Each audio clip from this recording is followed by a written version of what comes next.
My name is Victoria Bennett. I'm 38 years old. And until a few months ago, I honestly believed I was in a happy relationship.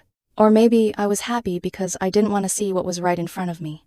I'd been with Ethan Carter, 35, for 7 years. We'd lived together for 5. I was the primary breadwinner. My project management job was demanding, stressful, and sometimes consumed entire weekends. But it paid well. Ethan worked part-time at an upscale boutique. His income was what he called his fun money.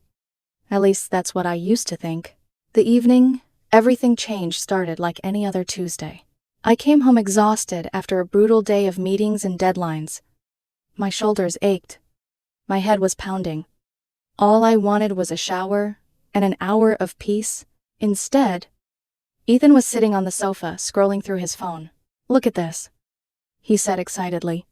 "This Italian range is incredible." He turned the screen toward me. The thing looked beautiful. It also cost more than some cars. I laughed softly. "That's gorgeous." "I know." "Right," he said. "And while we're at it, we should finally book that Greek islands trip. First class. We deserve it." Normally, I would have entertained the conversation, but my industry had been sending warning signs lately. Nothing catastrophic, just enough uncertainty to make me cautious. I sat beside him. "Maybe we should slow down on major spending for 6 months. His smile disappeared. "What?" "I just think we should be careful for a little while." He barely looked up from his phone. "Why are you always such a buzzkill when it comes to money?" I blinked. "What?" He waved a dismissive hand. "It's not like I can't have what I want." Then he smirked, actually smirked, and said the sentence that destroyed our relationship. "You're just a paycheck to me anyway. Victoria. Just make sure it keeps coming." The room became silent. Not dramatic silence, not movie silence, just stillness. The kind that makes your ears ring. For a second I honestly thought I'd misheard him. But I hadn't. I stared at him. He wasn't angry. He wasn't joking. He wasn't even looking at me anymore. To him, it was just another sentence. To me, it felt like 7 years collapsing into dust. Late nights, missed vacations, skipped weekends, stress, sacrifice, everything condensed into one ugly truth. A paycheck. That's all I was. Not his partner. Not the woman who loved him. Not the person building a future beside him. A paycheck. I didn't yell. I didn't cry. I didn't argue. I simply nodded. "Okay, Ethan." Then I stood up and walked away. I heard him call after me. "Why are you acting weird?" I didn't answer, because something inside me had already changed. I sat in my home office for almost an hour. The house was quiet. Ethan eventually forgot the conversation and started watching television. I opened my laptop. Then I began reviewing every financial account connected to my name. The American Express card, the Visa, department store accounts, travel accounts. Every card where Ethan existed because I allowed him to exist. Anna B1. I removed his access. The process was surprisingly easy. A few clicks. A few confirmations. A few security questions. Done. No shouting. No revenge speech. No dramatic confrontation. Just consequences. By midnight, Ethan no longer had access to any credit card tied to me. I closed my laptop. And for the first time in years, I felt strangely calm. The next 3 days passed normally. Or at least, normally for him. He didn't notice. Not once. He ordered coffee, bought lunch, made plans, talked about furniture. Everything continued exactly as before. Friday afternoon arrived. Ethan was heading out with his best friend, Marcus. Apparently they planned to visit luxury furniture showrooms and spend the afternoon shopping. I kissed him on the cheek before he left. He smiled, completely unaware. As the front door closed behind him, I looked at my phone, then placed it face down on the table. The explosion was coming. I knew it. The only question was when, around 3 hours later, my phone began vibrating. Once, twice, 3 times, 4, 5. I watched Ethan's name flash across the screen. He let it ring, then ring again, then again. Finally I answered. The second I picked up, his voice exploded through the speaker. Victoria. What the hell did you do? Pure rage, pure panic, pure humiliation. I leaned back in my chair. What happened? What happened? He shouted. Every card got declined. I said nothing. He continued. I'm standing in the middle of Beaumont Interiors, and I look like an idiot. Marcus is staring at me. The cashier is staring at me. Everyone is staring at me. I could almost picture it. The embarrassment, the confusion, the disbelief. I took a slow breath. Which card? All of them. His voice cracked. The American Express. The Visa. Every single one. Then came the accusation. Are you broke? I closed my eyes. Somehow, that hurt almost as much as the original comment. Not concern. Not curiosity. Not confusion. His first assumption was that I had failed him somehow. Did your company finally realize you're useless? He snapped. I sat there quietly, and in that moment, I realized this conversation was about to reveal far more than either of us expected. I sat quietly for a moment after Ethan's accusation. Then I said the truth. No. Ethan, I'm not broke. Then why are my cards declining? My cards are declining for you because I removed you from the accounts. The silence that followed was almost comical. For 5 full seconds. He said absolutely nothing. Then came a sharp inhale. You did what? I removed your authorization.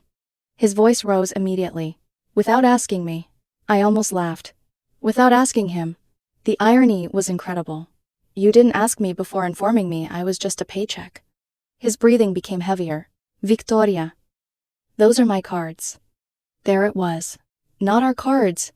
Not cards connected to our household. His cards? No. I replied calmly. They're mine. I've simply allowed you to use them. The outrage intensified.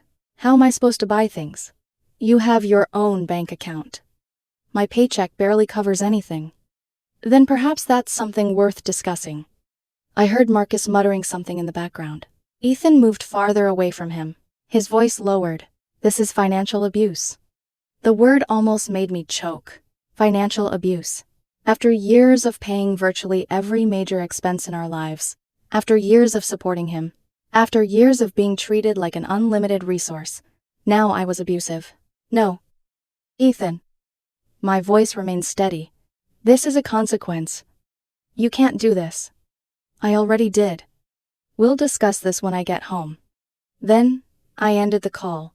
For the first time since that horrible Tuesday night, I felt completely certain I had made the right decision. Ethan stormed through the front door several hours later. He threw his designer jacket across a chair, dropped his expensive leather bag onto the floor, then stood in the middle of the living room glaring at me. His face was bright red.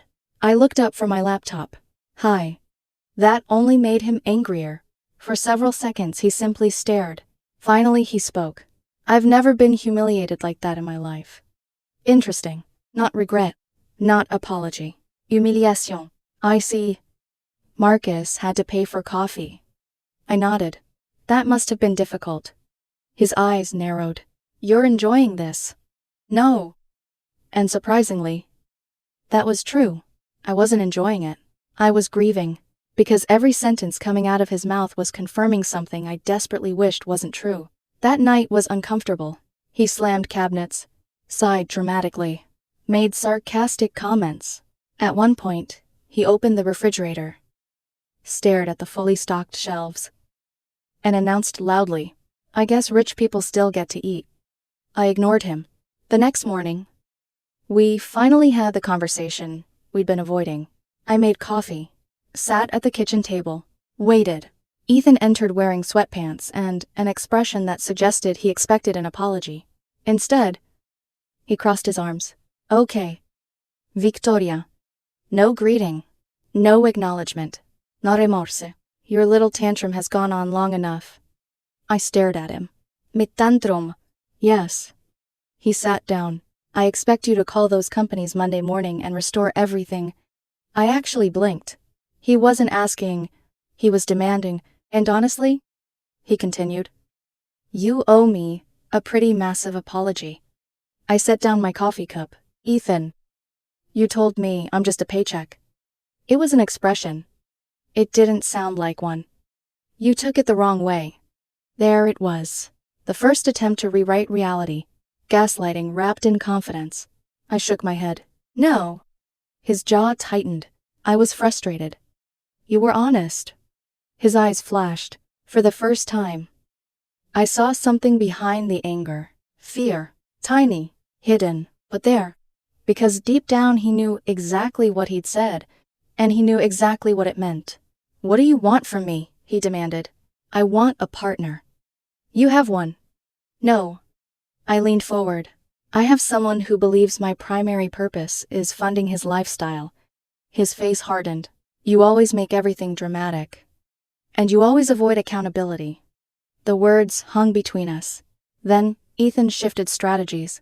Suddenly, he became the victim. So what now? His voice grew louder. You just cut me off. You have income. Barely. You still have income. He laughed bitterly.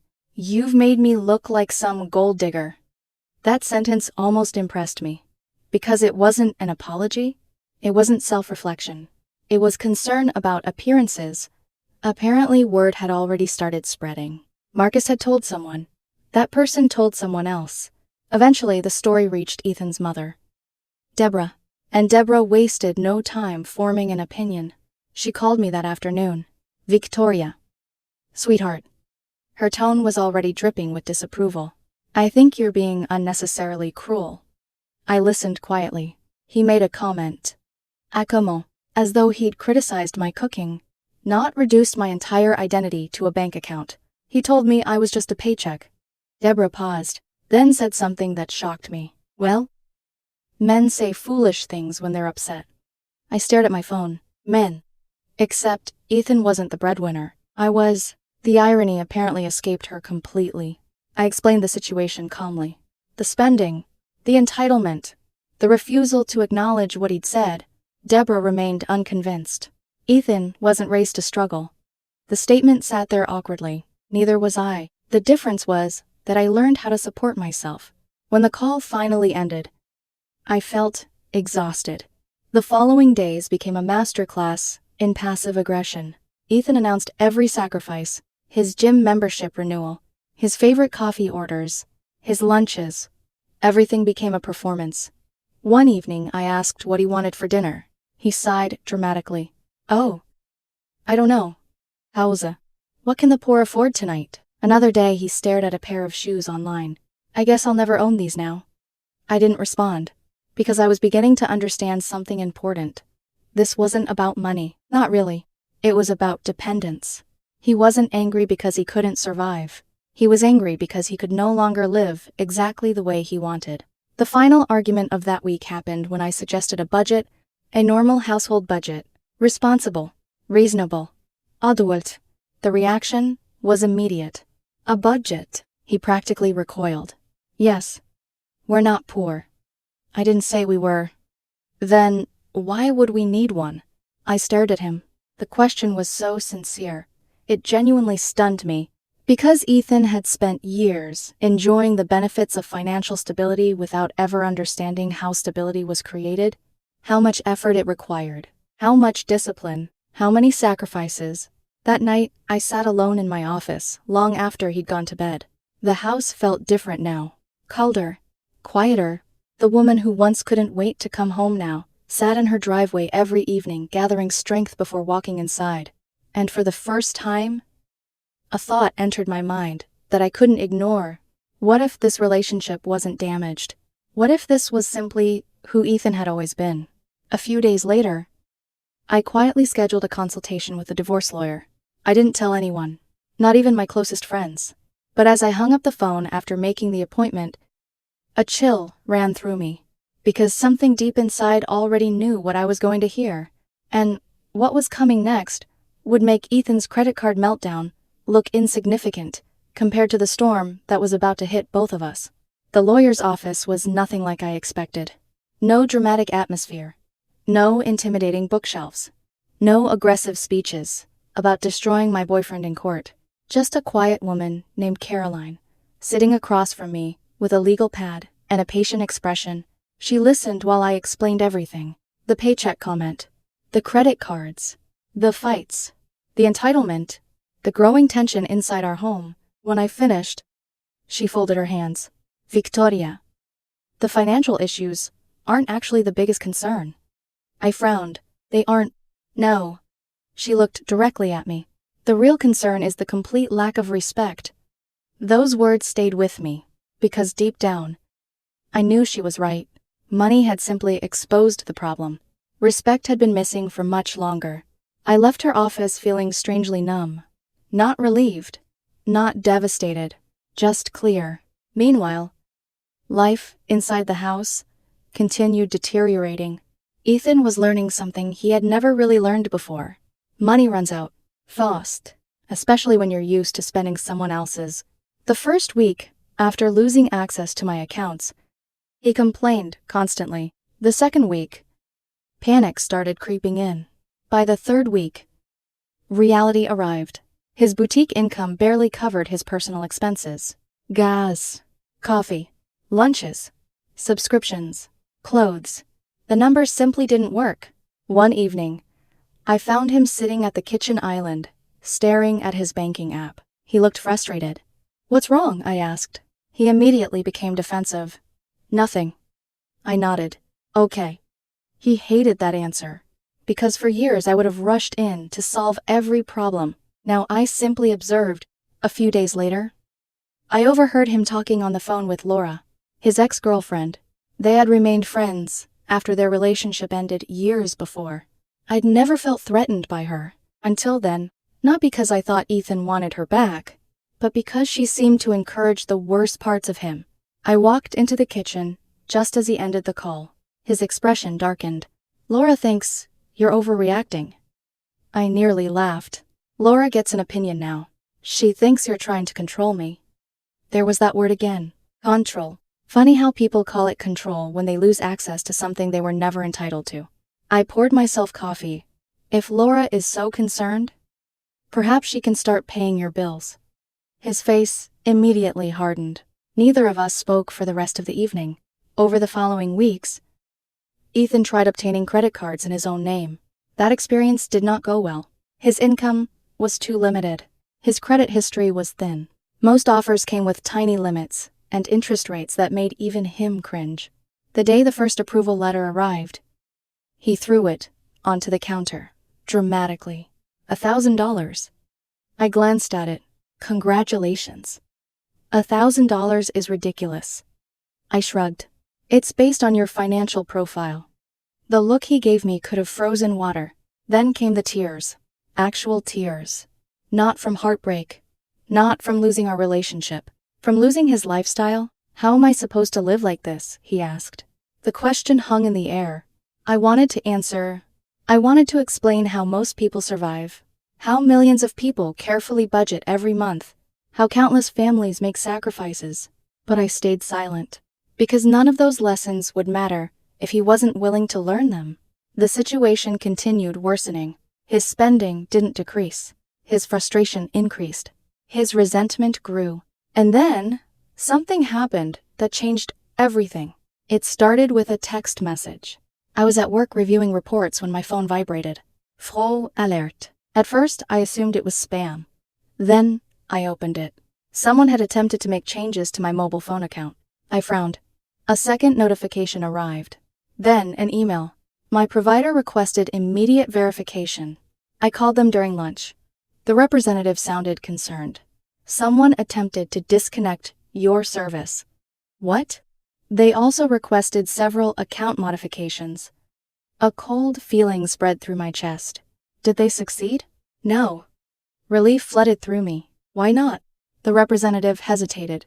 The caller failed verification. I swallowed. What else? There were inconsistencies. My stomach tightened. The representative continued. The voice didn't match your biometric profile. Silence. Then she added something that made my blood run cold. They claim to be you. For several seconds I couldn't speak. The call ended shortly afterward.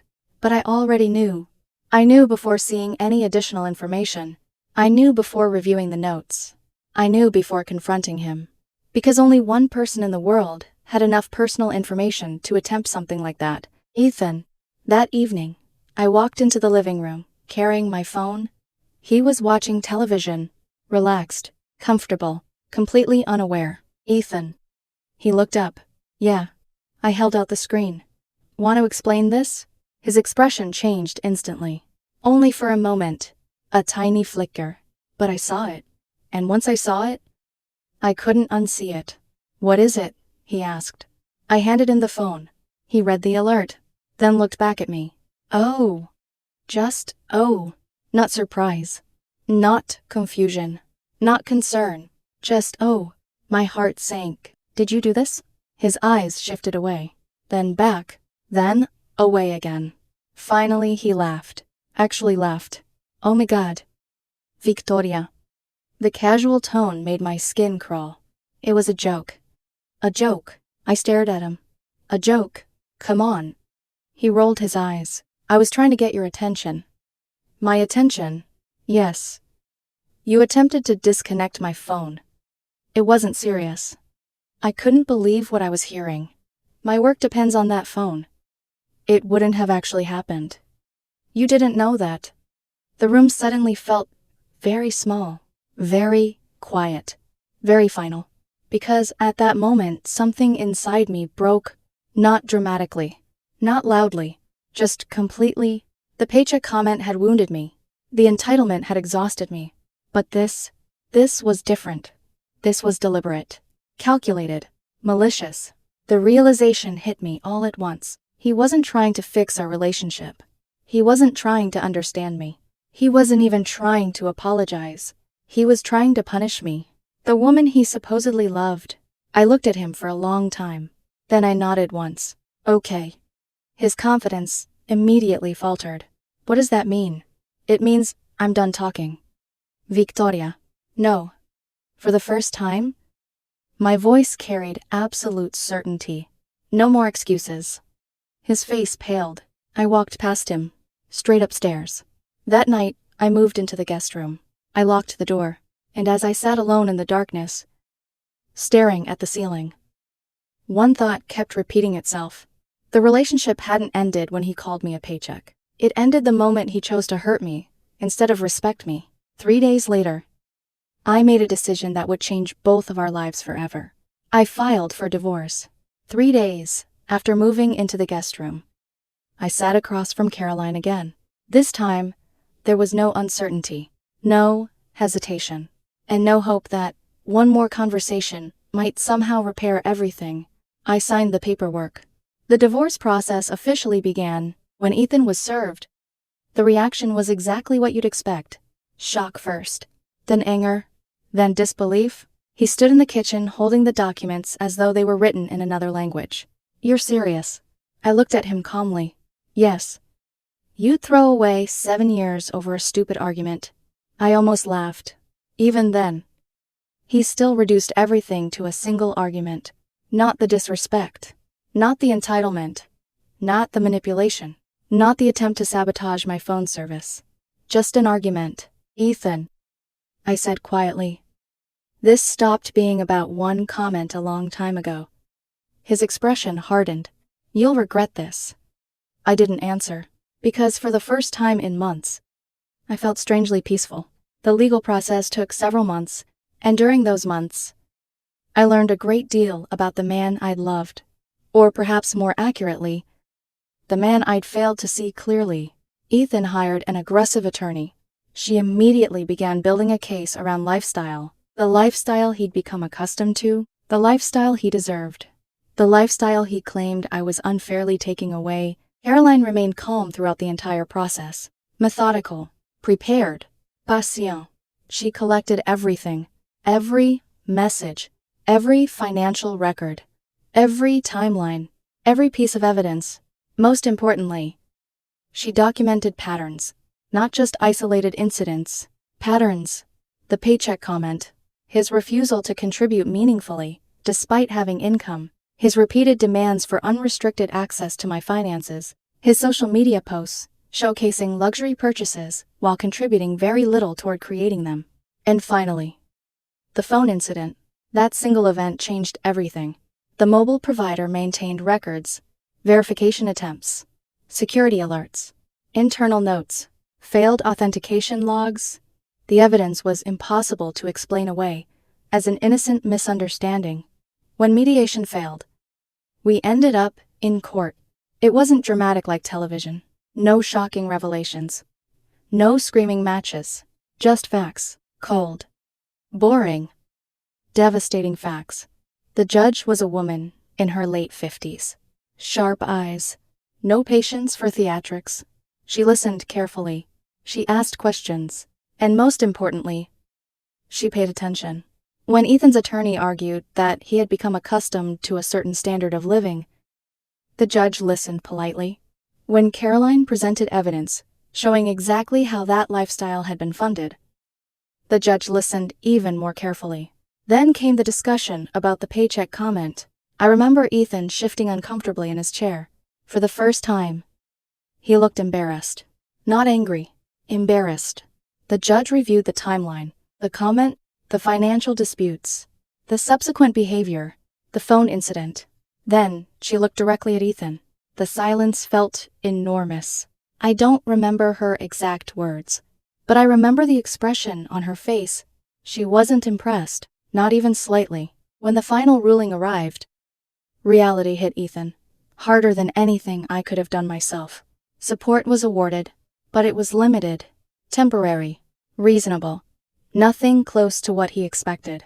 Nothing close to what his attorney had demanded. The judge essentially provided him enough time to transition into independence, not a lifetime subscription to my income. The consequences arrived quickly afterward. His SUV was the first casualty.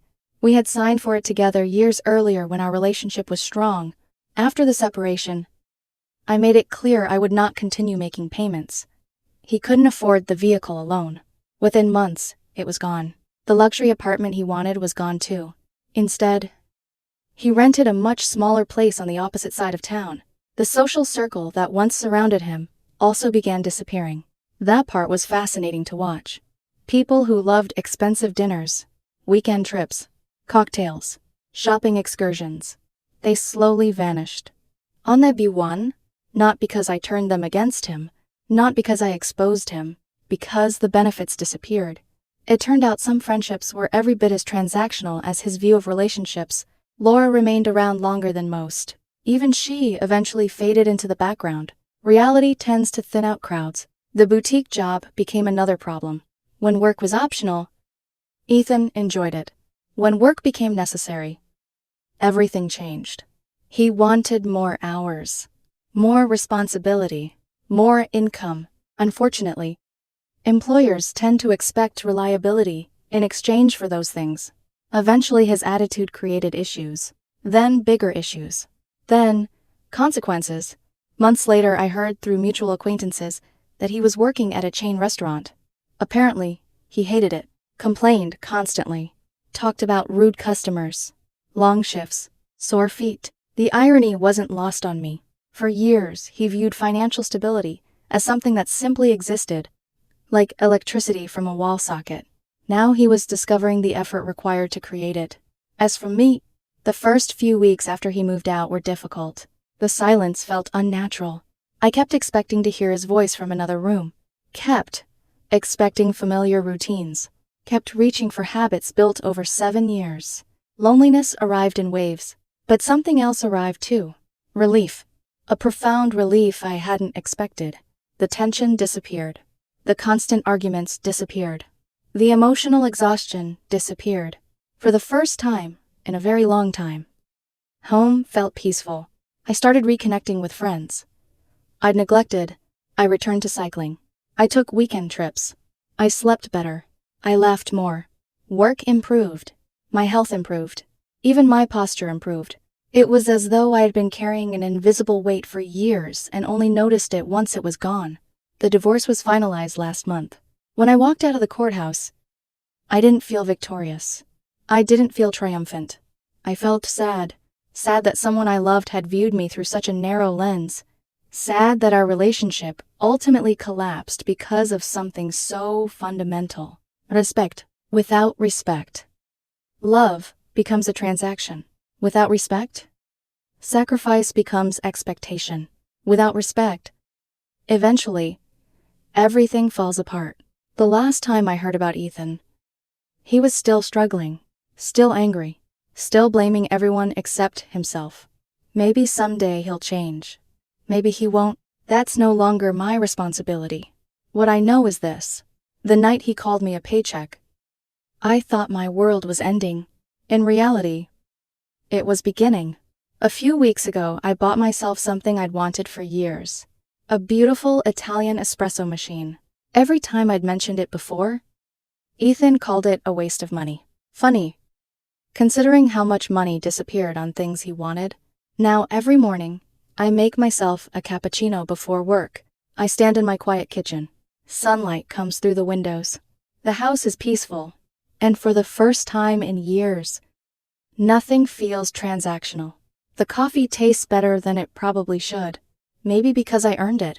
Maybe because it's mine. Or maybe because every sip reminds me of something important.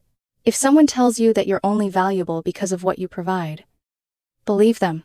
Not because they're right, because they're telling you exactly who they are.